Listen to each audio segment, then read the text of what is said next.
Well, Paula Badosa has finally done it. She's broken through to her first major semi-final with a fantastic win over Coco Gauff, 7-5, 6-4. And it's our first focus match on today's Spotlight. Blair Henley is back from the Blue Zone. Hello, Blair. Hello, John. Great to be back. Simon Ray from the Geek team with all of the numbers. Simon, looking forward to what you've got today. Hey, John. Hey, Blair. Good to be back. And for the first time in 2025, a friend of the pod, Abigail Johnson. Welcome to the tennis. Oh, thank you. It's great to be back. It would not be the Australian Open without a sit around this table, so thank you very much for having me. It was a mature and commanding win from Paula today over someone who was a pre-tournament favourite for a lot of pundits. It really was, and given the way she kind of free fell at the end out of the US Open, was very impressed by how Badosa composed herself and maintained herself throughout the match today. There was a lot going on. It was a really good contest, but something that stood out for me personally across the board was the way Badosa was sprinkling in her attempts at the Gauff forehand. It's long been a talking point that if you want to beat Coco Gauff, you've got to attack her forehand. Badosa showed there's more than one way of doing that. It's not just hitting big into that side. She was taking pace off into it. She was looping balls into it. She was dropping them short. She was baiting Gauff into hitting that side at times, and also not giving her pace to work with all the time. The way she sprinkled it in was very clever, and the Gauff team, with the success she's had, have done very well with disguising the frailties sometimes of that wing by making it a very good defensive shot that uses the pace and can work with that. Badosa didn't allow her to have rhythm and consistency on that side, and I think the frailties that were exposed there then seeped into the rest of Gauff's game, and some of the other struggles she was having in the match ultimately stemmed from that. Was really impressed by how Badosa was able to bring that time and time again at key moments throughout the collision. Simon, 7-5, 6-4 is the scoreline. Take us inside. Well, I thought Abigail's point's bang on. I thought Badosa and the team got it tactically spot on. And talk about sprinkling in traffic hitting at the Gauff forehand. It was 2-1 in terms of the number of balls from the back of the court that Badosa asked Coco to play off the forehand side as compared to the backhand side. And some of the numbers, particularly in the second set, were really alarming if you're in the Gauff camp. So across the course of 2024, Coco Gauff on her second serve, we'd expect her to win 60% of points behind her second serve. In set 2 today, she won 24. It was a disaster on the Gauff second serve, second set of tennis. And I think it was cascading effects. So there were double faults in play. There was a real lack of confidence on second serve, a real lack of conviction. The location in the second set was bang middle of the service box. And that was almost a bonus. It was almost a breathe out sigh of relief if I can land this ball in the service box, which is really un-Coco-like. And then I think that concertinaed into forehand errors and even more traffic from Paula Badosa being directed at the Gauff forehand. So it was this kind of perfect storm that looked really ugly from Coco's perspective in the second set. I think the way I played, even though it wasn't my best, I gave it my all on the court, so that's something to be proud of. And I fought to the end. So I think that's something, some matches are going to go my way, some are not. So I think it's just one of those things that, if maybe a couple years ago I feel a lot more crushed and feel like the world is ending type sadness. But now I think it's just disappointed that I could have done a little bit better in some areas. Yeah, domino effect for sure. And when you think about the start to Coco's season, the fact that she was 9-0 coming into this and really had shown a willingness to step into the forehand, to drive through it a little bit more. Today was slightly on the back foot, and once she lost the confidence, she had a hard time getting it back again. But I did love what Paula Badosa said in the post-match interview. She said, I knew I needed to come out here and play my best tennis today, and I did it. And I asked her after the match, I had a chance to chat with her. I said, how often does that happen? That you need to play your best tennis and you actually do it? She said, not very often. So props to her for, again, being brave today, but also being really smart with her play. Well, Badosa sat down with one of our producers, Shannon Davis, following her win. Coco was a red-hot favourite, but my God, you bought your game today and shut her down from the outset. It was tricky in the end. Yeah, I had to bring my best game against Coco. I think she was playing really, really good tennis, and especially in the first set, the level was really high from both of us. And I had to bring my best, and I'm really happy that I brought it, and I played really, really aggressive today.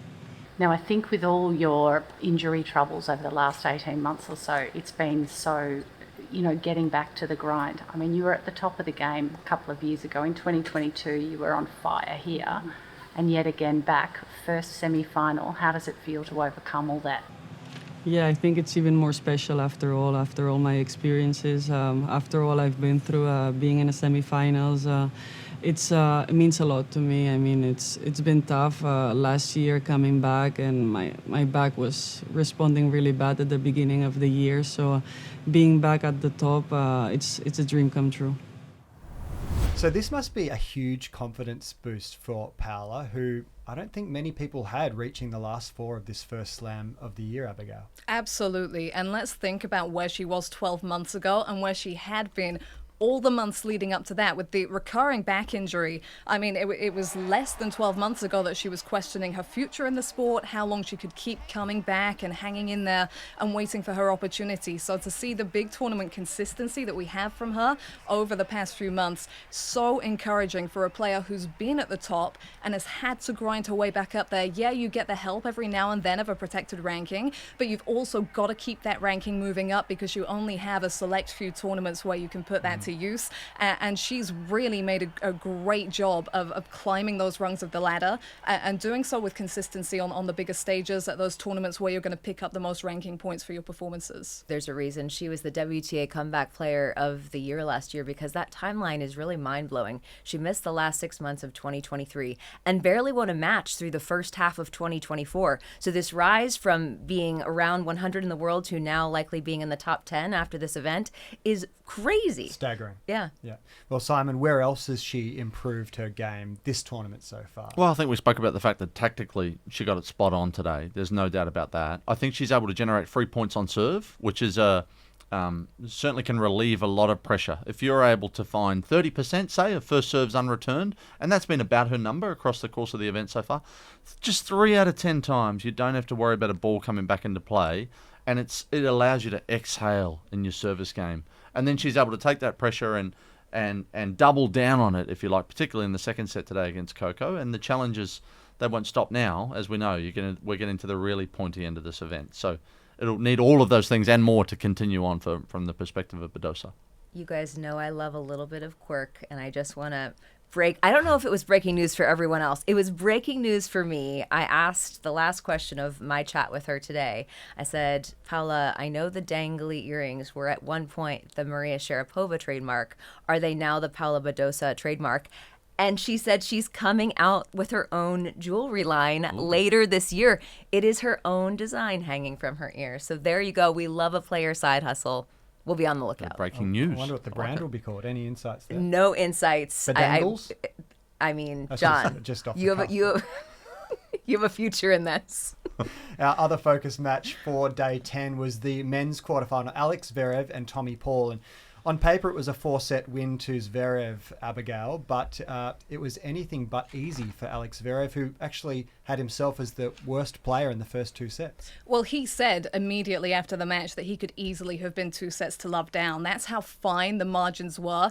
Going into the contest, I really felt that first set carried a lot of weight for Tommy Paul. He's not got as much experience at this stage of a Grand Slam, and Zverev's as physically strong as he's ever been. He's been coming through with his most consistent tennis at the majors over the last 12-month period and really been building towards something. I also felt that Paul maybe had to take on the game a little bit more than Zverev. The margins were so fine in every department. I had the stats out and I was looking at shots 0-4 and 5-8 and these rally lengths, and it was kind of balancing out mostly throughout the first set.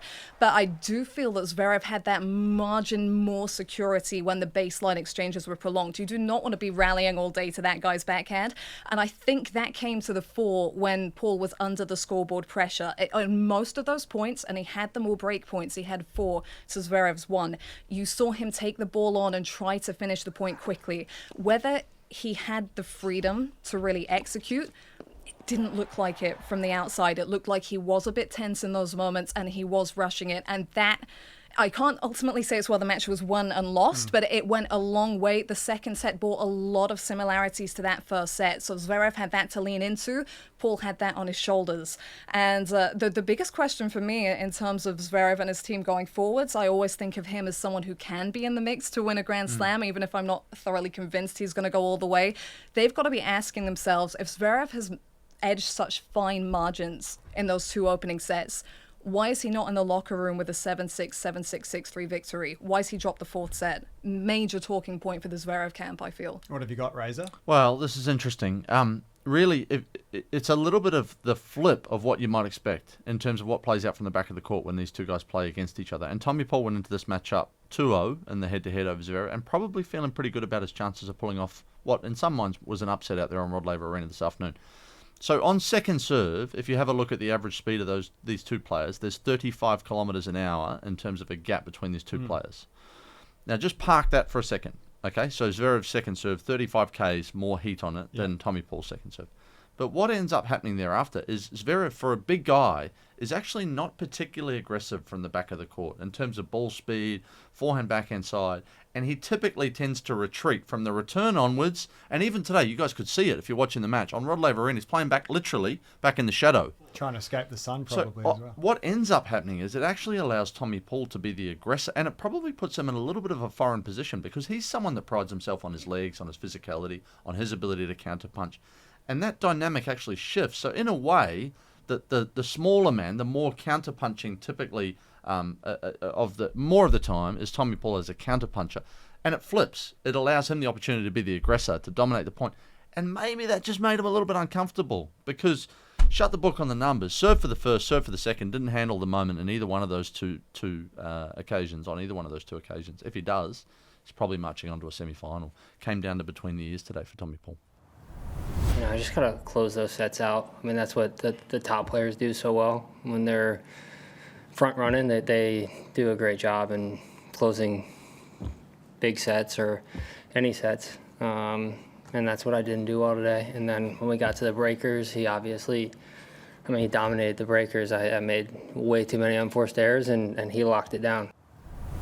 I saw him walking through the tunnel I call them the spy cams. There's probably an official name for them, but just looked really defeated, actually walking barefoot through the player tunnels, and rightfully so. He knew that he had that match in the palm of his hand, and so often in tennis we see that it's not how well you play at this level, it's how well you play in the biggest moments of the match, and just not Tommy Paul's greatest performance on that side of things. And he's a player I normally think is pretty solid in the tight moments. So I think that's going to sting for Tommy Paul. But backing up what Simon just said, in press, talking about this match, Tommy said, yeah, I mean, Sasha lets you get into the point. Yeah. Like he knew that he was going to have time to sort of work the point and figure it out going in, just couldn't quite close when it got close. And you could see him making those attempts in the baseline exchanges, right? He was going with different spins and he was switching up the pace, but I don't think he was getting through Zverev often enough to warrant sitting back and playing the points that way when push came to shove. I mean, let's look at those break points opening set. I remember missing a return, a 1-2 punch, and then the lone break point he faced, attacking backhand early down the line into the net. Zverev's done really well there to make him feel like, as Simon indicated, that was the option he had to take. Yep. And as much as he is an improved player alongside his coach Brad Stein in coming up the court and being at the net in recent years, at that stage of a slam and a set that's close, there is going to be tightness in the shoulders, and it is going to be a bigger deal than if you're playing a first, second round match. So Zverev goes through to the last four for the third time from the past 6 attempts. Let's switch focus now and have a look at day 11, the continuation of quarterfinals action. Abigail, it's Emma Navarro up against the world number 2 Iga Swiatek, who has been in blistering form so far. I'm really excited about this one because the two have taken such different paths to this stage. For Swiatek, it's a big step up in terms of the ranking of her opponent. For Emma Navarro, I feel it's gone quite under the radar that this is her 3rd Grand Slam quarterfinal in succession. And this is a woman who spent her first full season on the WTA Tour last year. Just an incredible build up to this place where she looks like she belongs every time she walks out on court. My biggest concern for her is the overwhelming difference in time spent on court. And as much as she's battle-hardened coming in to face Swiatek, you don't want to have 5 hours, 45 minutes more court time in your legs when you take on a player who's world number 2 and has been as high as world number 1. We know that Swiatek has the game to make Navarro feel that. I think it's going to be one of the big factors in this match. to sum it up in terms of games, Iga Swiatek has dropped 11. Emma Navarro to this point has dropped 61. So crazy. Quite a difference there. But I will say I back Emma in terms of her fitness. I think she's going to be okay physically. The bigger problem, I think, for Navarro is the fact that you don't really have time to work your way in against Iga Swiatek, whether work your way into the point or work your way into the match in terms of a big picture. She puts the pressure on in that way. That might be a tough adjustment for Navarro in this one. Really key opening games to the match of this one, I think, because there's still quite a lot of difference between Iga Swiatek as a front runner and Iga Swiatek as a chaser, and we saw that at the US Open when she lost to Jessica Pegula and was very flustered. And she's got a new coaching situation. She seems much calmer at this tournament, but she's dropped 4 games across her last 3 matches. We've not really seen her be put under the pump the way, as Blair says, Navarro is very capable of doing that. So there are layers of intrigue to this match that maybe we're not going to know too much about until they actually step on court and get underway. What patterns are you seeing from both players? Well, I think Blair and Abigail have summed it up really well. For me, all about the opening set tomorrow in this encounter. I'm not convinced that Navarro can come from a set behind and make this a really close, really tight run thing. So if she can start well, game on. If she doesn't start well, I don't think she's coming back from a poor start. So I'm particularly intrigued to see what does she do on second serve return, Emma Navarro. She's typically well inside the baseline. Iga Swiatek probably gives you a look at her second serve. It's not an absolute monster of a second serve. From the back of the court, these two players relatively similar in terms of ball speed and spin. I'd say Navarro mix it up a little bit more. She'll be using the slice backhand. She'll throw some drop shots in. She's probably got a little more variety in her game. But Iga Swiatek's got the physicality. And I love what I've seen from Swiatek so far at the 2025 AO. In terms of the emotion that we've seen, a little more hard on the sleeve stuff, letting us inside a little bit more, and a little more external with the competitive energy, if you like. And I think she's sending a message down the other end. That Blair and Abigail have touched on it. She's been absolutely dominant to this point. Navarro's been surviving not once, not twice, not 3 times, but 4 times to get to this quarterfinal. I think she runs out of luck tomorrow. I think Iga gets it done.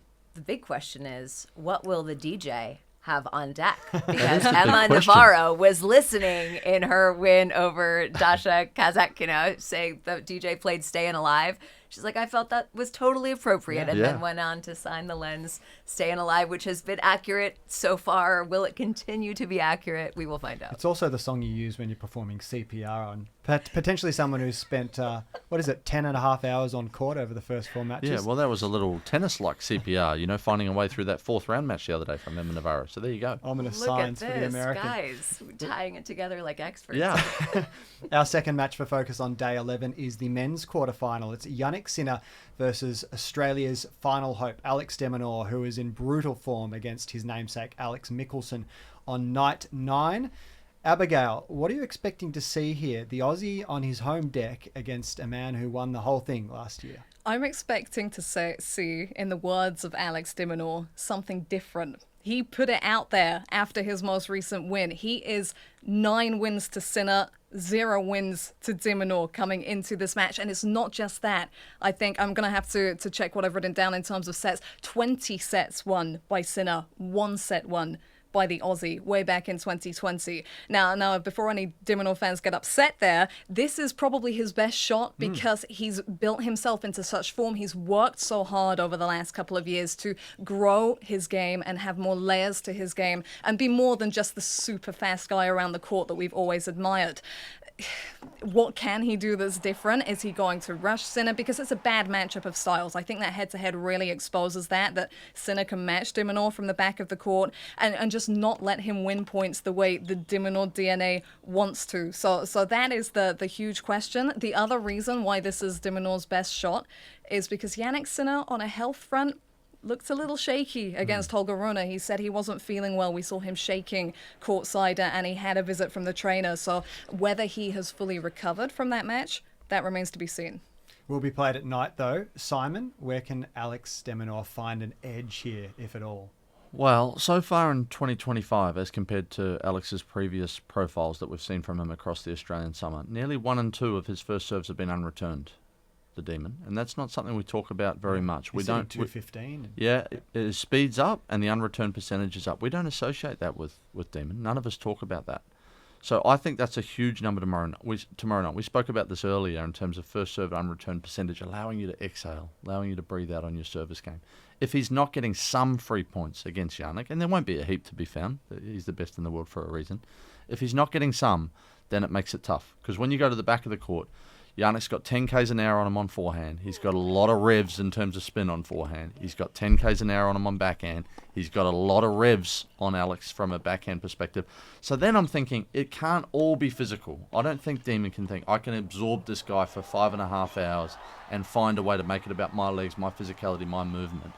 I'm actually thinking then, if he's able to get a little bit of breathing space on his serve, he actually uses some of that stuff to his advantage. I'm thinking he takes pace off the ball. He brings Jannik forward a little bit. He asks Jannik some different questions than what he's typically asked by most of his opponents. And, as Abigail's touched on, what he's asked him in their last 7 encounters where he's yet to win a set. So I think he tries to use some of the gap in ball striking and speed and spin that exists between these two to his advantage and uses his wheels, but in a slightly different way than what we might have seen before. I love that, but in order for a serve to be unreturnable, he has to get it in. Yeah, and his very good point. first serve percentages were atrocious in his match against Alex Michelsen last night. I was actually in Rod Laver Arena for some of that, and it was 42 for the night, maybe 42 for the night. It was yeah. So the 3 sets I went and checked: 33% in the first, 45 in the second, 44 in the third. So those numbers are going to have to go up against Jannik Sinner. It does perhaps say though that he's maybe working on his targets, maybe going for some finer targets, maybe using that as practice in some ways. That seems crazy to say for this point in a slam. He was lucky that Alex Michelsen's forehand, as Robbie Koenig said, was like an unattended fire hose. Lots of hairs on the Michelsen. If I've ever heard one. Right, exactly.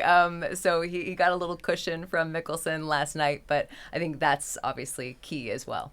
I think it's a really good pickup. 46% unreturned of a really low first serve percentage in play doesn't mean much. So there's real premium early in tomorrow night's match on the Demon first serve. How many can he land? And can he get that breathing space with some free points? Abigail, who goes through and in how many sets? I think it's got to be Jannik Sinner for me. If he's anything close to full health, he is the magnifying glass. He is the one that's going to expose those little stats that will make a big difference. And he's the guy who beat Daniil Medvedev from 2-0 down in last year's final. He has become an expert manager of these matches that you expect him to win. And he's got so at home over the past year, 2 Grand Slam titles on the big stage. So got to take Sinner. And you said sets. I might give de Minaur with the crowd and with his improvements a set, but at most for me it's Jannik Sinner in 4. I think this is game on. I think Demon can make this interesting, and just enough of a question mark in what I saw yesterday from Sinner to think this is game on. And I'm going to say heart for me says Demon all the way. Full stop. I'm just going to leave it there. Okay. Well, I will just tell you guys that at the beginning of this tournament, I got one of the New Balance Aussie, Aussie, Aussie, oi, oi, oi shirts that have been floating around. Tomorrow might be the day that I wear it on the Blue Zone couch. I love it. We're not rooting one way or the other. What was that? The green and gold zone for tomorrow's show. Love that. I mean, I need to get you on all my branding thoughts right now. John, you're going to be my first text from here on out. Okay, well, it's the Demon and the Fox on night 11. Looking forward to that and all the other action. If you'd like to listen to this episode in full, just search for The Tennis wherever you get your podcasts or click the link below. And be sure to hit the bell to subscribe to Australian Open TV so you never miss any of our great content throughout the tournament and right throughout the year. Abigail, thanks for joining us today. Thank you. It's been an absolute pleasure. Razor will catch up with you through the rest of the week. Thanks, John. Thanks, team. Catch you on the Blue Zone tomorrow, Blair. Aussie, Aussie, Aussie. And we'll see you on day 11.